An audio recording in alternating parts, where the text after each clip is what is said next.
আর এবার নজর রাখবো বাংলায় 3D অপারেশনে সতর্ক ওড়িশা। অনুপ্রবেশের বিরুদ্ধে বাংলায় 3D অপারেশন।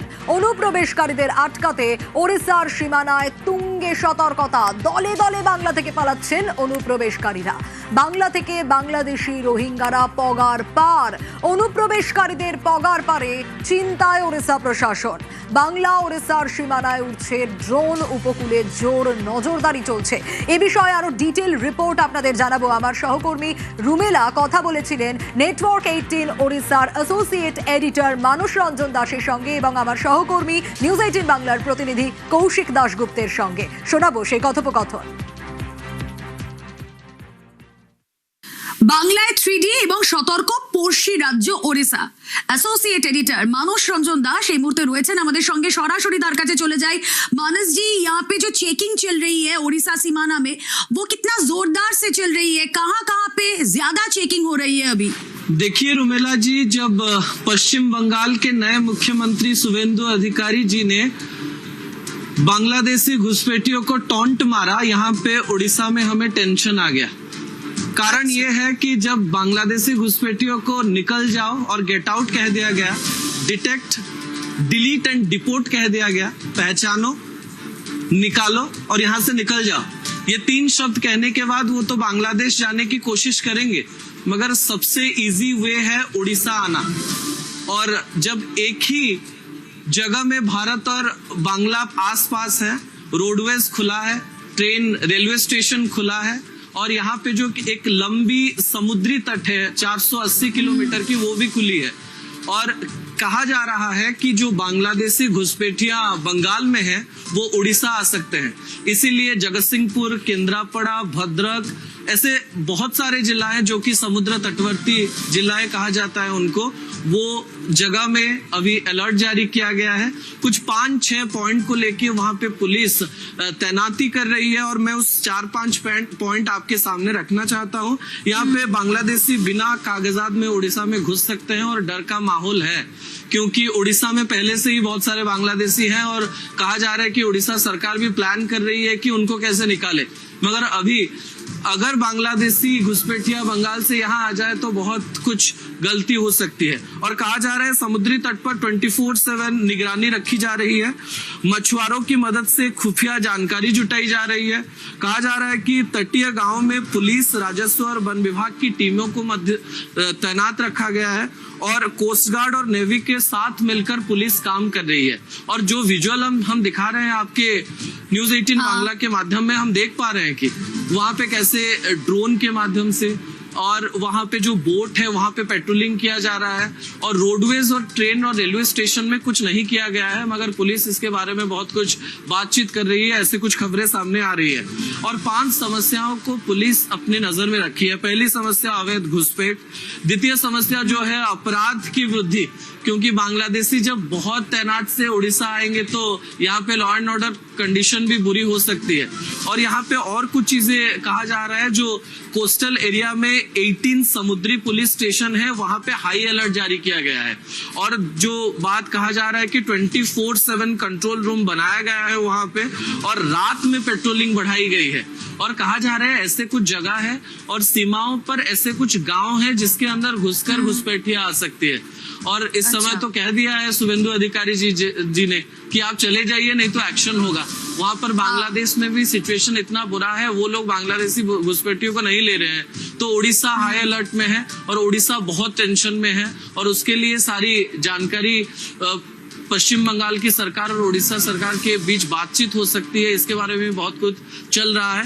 मगर वहां पे जो माहौल है, वहां से ज्यादा टेंशन यहाँ की सीमाओं पर है। मैंने आपको जिलाओं के बारे में भी बताया, जगतसिंहपुर, केंद्रापड़ा, भद्रक, बालेश्वर, ये 4 डिस्ट्रिक्ट हाई अलर्ट में है, क्योंकि कभी भी कहीं से बांग्लादेशी आ सकते हैं और यहाँ पे कहीं पे भी रुक सकते हैं। और ये हमारे लिए एक बहुत बड़ी समस्या है और इसको गंभीरता के साथ लिया जा रहा है। रुमेला जी, বাংলায় তারা খেয়ে তাহলে কি ওড়িশায় তারা ডেরা পাচ্ছে? তৃণমূলের আমলে বাংলায় ভোট ব্যাংকের রাজনীতির জন্য তৃণমূলের বিরুদ্ধে অনুপ্রবেশকারীদের দেদার আশ্রয় দেওয়ার অভিযোগ উঠেছে। আমরা যদি এই ভারত বাংলাদেশ সীমান্তগুলোর গত কয়েকদিনের ছবি দেখি, তাহলে প্রচুর মানুষ এখানে ভিড় করছেন, তারা দেশে ফিরতে চাইছেন। বিজেপি সরকার এই অনুপ্রবেশকারীদের বিরুদ্ধে ডিটেক্ট, ডিলিট, ডিপোর্ট এই 3D অ্যাকশন নিয়েছে। বাংলায় অ্যাকশনে কেন ওড়িশা সীমানায় সতর্কতা বাড়ছে, এটাই এখন সব থেকে বড় প্রশ্ন।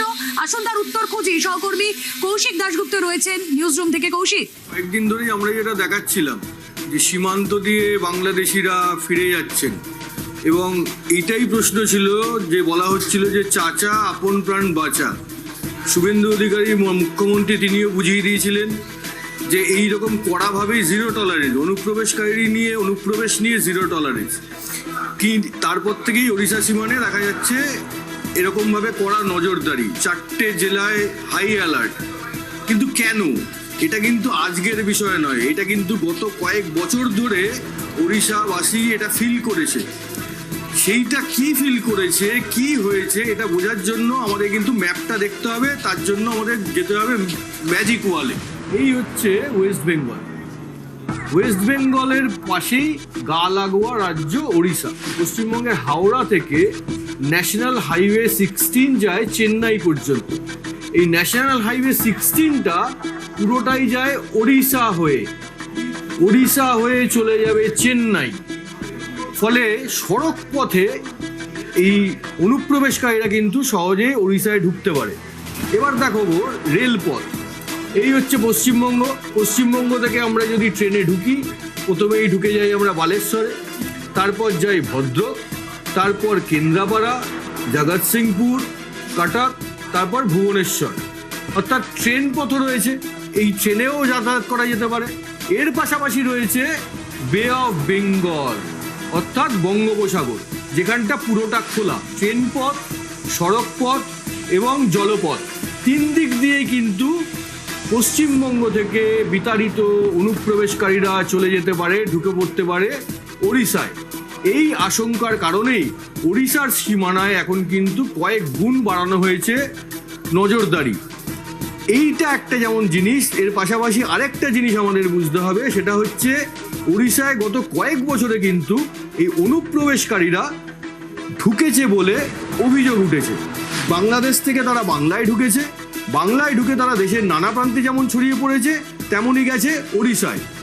এবং ওড়িশায় গিয়ে তারা বিভিন্ন জায়গায় নানা রকম টুকটাক কাজ করেন। কেউ ঠেলায় ফল নিয়ে বিক্রি করেন, কেউ রাজমিস্ত্রির কাজ করেন, কেউ হয়তো ইট ভাটায় কাজ করেন। এইটা হচ্ছে দিনের কাজ।